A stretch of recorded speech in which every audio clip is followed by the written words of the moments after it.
Good morning, children. This is Kalpana Kothari, and this is our third part for the chapter The Rise of Nationalism in Europe. Okay, students, and this is for class 10th social science history section, the very first chapter, and I am continuing its third part, the remaining heading. As in the first part, I have given you an introduction of the chapter. Okay, then second part we have discussed the outbreak of French Revolution, that how the French Revolution become a significant event to charge up the feeling with nationalism, the rest part of the Europe. Okay, so now we are going to discuss the upcoming headings from the N.C.E.R.T book. Okay, students, so that the making of nationalism in Europe, that how, as we know that when we are talking about the European state, so European states so involve so many regions such as Germany, Italy, Switzerland. Okay, these not only these three states but the other parts of the European state also. So when we talk about that national spirit awaken in the rest of the part of Europe, so it was not so easy, because we can see Germany, Italy, Switzerland, Austria, Hungary, these all religious and these parts, the regions having the different ethnic people.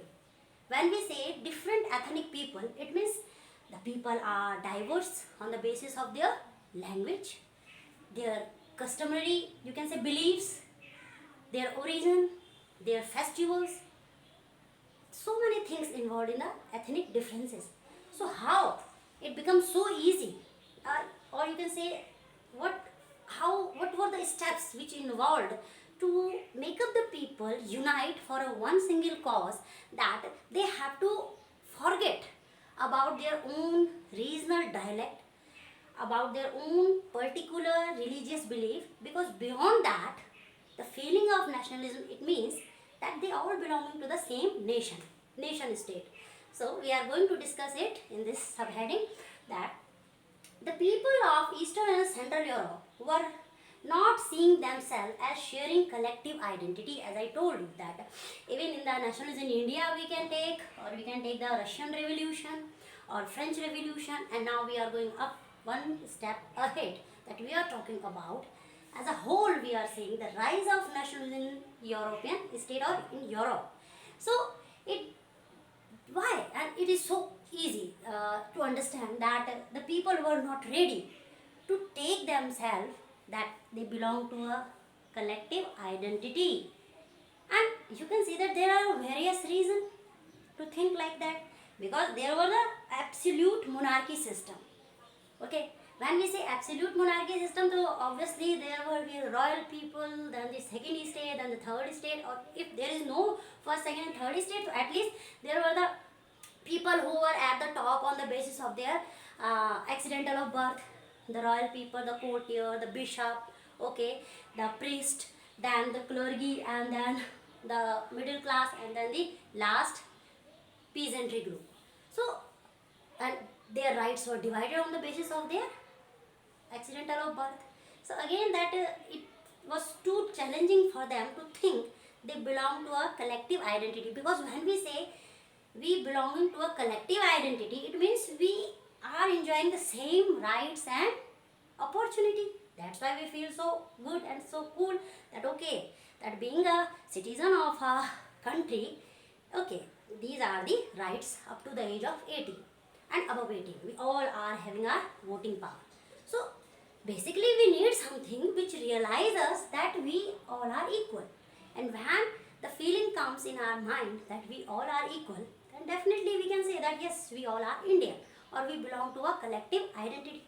But here it was not so easy. So there is a major challenge in front of the European different religious and ethnic group, that they all were seeing themselves differently. Okay, German speaking people were seeing themselves that they are the German. Italian speaking people were thinking themselves that we are the people who belong to the Italy. Okay, and then Switzerland, so many other European states, they belong to different ethnic groups. And now we are taking the example. The name of the country is very important. Don't forget that if you are writing the answer in the examination also, or in competitive exam also, that the general idea is not welcomed. Are you getting my point? The general idea is not welcome. If you are giving your answer that how, give any three reasons that which shows that to feel the collective identity was not easy to the people for European state. Suppose because we believe that if we are studying N.C.E.R.T or if we are explaining the topics serial wise, it means anything can be asked to us, we will be able to give the answer. Okay, so if we see that if the question will be asked to you, what were the three main reasons which show that the people of the European state were not having the feeling of collective identity. So there were, because they are geographically different, they are diverse ethnic point of view. So what were the countries? So first of all, if you will write your answer with the reason and with the country name, definitely the chances to get the good marks will be maximum. Okay, so this is if you are just giving the plain idea that they were not having the equal opportunity, there was a monarchy system, so the people were segregated in the society, only the royal people were enjoying their rights and opportunity. Okay, that is quite sure that it was there. But again, if you write down the country name in your answer, definitely the evaluator or the copy checker will come to know that okay, the students is really knowing the fact. Okay, that he knows exactly which country we are talking about for the question. Okay, so remember that the country name, the dates, the name of particular philosopher, monarchs are very, very important. Now you can see that when we say that the making of nationalism in Europe was not so easy task, because people belonging to the different ethnic groups, among them we can see Austria and Hungary. Okay, these are also the part of your European state. Then Alpine regions, when we say Alpine region, it means the Tyrol, then Austria and the student land. Okay, student land, these were the countries where the different variety of diverse cultural people used to live. Then German speaking, if we talk about in Austria and Hungary, the people were especially belonging to the German speaking people category. Then if we take the example of Hungary, in Hungary 50% people used to speak the language Magyar. Okay, in Lombardy and Venetia, another region of the European state, these people used to speak in Italian language. Okay, so then Lombardy and Venetia, people used to speak in Italian language. So you can see Italian speaking people were there, then German speaking people were there, and then Magyar. And it was not limited, then many other religious and the, you can say ethnic people used to live there. It means we are talking about only on the basis of language. Okay, their language, way of communication is totally different languages. So another challenge itself, that language is a medium to express our views, thoughts, the medium of expression and thoughts, communication. So it also challenging to communicate with them with one particular idea, that what is all about the nationalism spirit. Okay, so it was also challenging, that it means there should be the people who know the little bit of all the language, who can connect the idea with all the diverse ethnic people in Europe to spread the idea of nationalism. So language also barrier was there. Okay, now we are talking about, now the question arises. It is a N.C.E.R.T question given within this paragraph, where the paragraph is ending. How did nationalism and the idea of nation state emerge in European states? So I am not going to give you the answer. Okay, you will be able to answer it when you go through with the various subheadings of the N.C.E.R.T chapter, the rise of nationalism in Europe. Because I believe that after reading and after watching the video, you should be able yourself that you will connect the question with the rest of the subheadings. Understood? Okay. Now remember the question, that you have to find out the way that how it was become possible to the European states, you can say Germany, Italy, Switzerland, Austria, Hungary, okay, Lombardy, Venetia, Alpine region, that the people understood their collective identity, or they understood the meaning of nation state. Understood? Okay. Now, the next subheading in your NCERT is the aristocracy and the new middle class. They are saying new middle class. Okay? Remember, why they are not saying only the middle class? They are saying the new middle class. It means there was something changed in the series or in the society, that a new, a different sort of the set of the people has emerged from the educated class. Okay, and it was a main class who spread the idea of nationalism, or you can say nation state, in the various part of the European state. Okay, now the aristocracy, it is very easy to understand. The, you can say, the landed aristocracy was dominated in European states. Yes, we know that there was a monarchy system and there was an autocratic rule, or you can say aristocrats, the people. Aristocratic way of the group of the people was dominant because they were having the political and social power. Okay, when we say the aristocracy, okay, was the most dominant group of people in European state, it means they were powerful socially and politically. Okay, politics is a power or the field where if somebody is belonging to the political field, or you can say, if you compare this in this 21st century with your own country, and now we all are democratic citizens, that you know that how much power is enjoyed, okay, by a political representative. Doesn't matter state wise or we are talking about central level. Okay, although we have elected that particular person to be a representative of a democratic nation, but still there was a limitation also, but still there are so many power which they can use to improve the condition of the country people in the various sphere of life.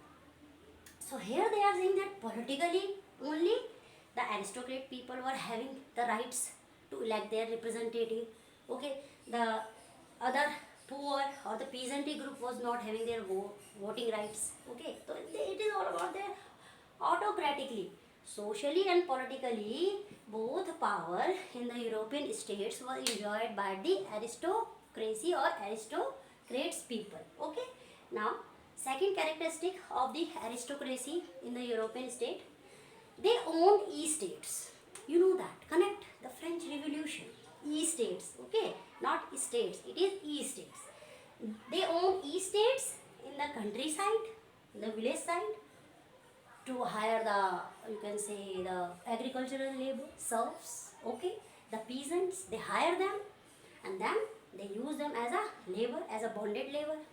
So the characteristic of the aristocratic people in the European states, that they owned estates in the countryside, in the village side and town side. Even they have the piece of land, huge piece of land in the town area side also. Okay, and land is the biggest resource that time. Yes, it is the biggest resource that time. You can see even in the class 11th also there is so much of expansion of agriculture. If you take the country and the city life, okay, if you take the chapter, it has been started from the Mesopotamian region and then there is a Roman Empire, or you can take the example of Central Islamic land. So everywhere when you see these emperor who belong to the Roman Empire, or you can see the Khalifas or Caliph who belong to the, you can say, Central Islamic lands, these all people as an emperor, as a political power, when they expanded their agricultural area, their economy enhanced, because it is also a primary sector. We know that our trade, even our business, nation or out of the nation, international level, it depends on the agriculture sector. We cannot imagine the success of secondary and tertiary sector without it. Okay, it was also, you can say, in the practice in those times. I'm talking about 600 BCE. Okay, and from 7th century to 13th century, that how the people who belong to the different religious group, they know what is the power of land as a resource. So these autocratic people having the huge number of piece of land only because they belong to the royal family, royal background. Okay, and in the countryside also and in town side also, they use these piece of land the various of purposes. Okay, now that's why they were so rich. Now the other characteristic, they spoke French in a high society.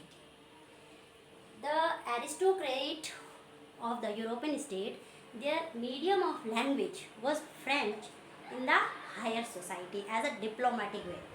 They use other language also when they deal the other class people, but in their own society, elite class you can say, higher society, they use the French language as a diplomatic way. Okay, according to the situation, they change their languages to influence the people that we belonging to the higher level.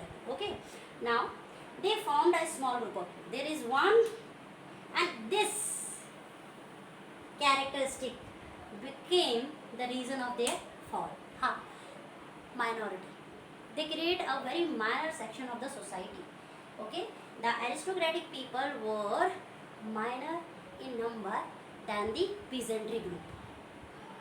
Okay, these aristocratic people formed a small group of people in the European state. Okay, now we are talking about, then if they are in a small number of, you can say minority section of the you can say European region, then maximum population, which type of people were involved?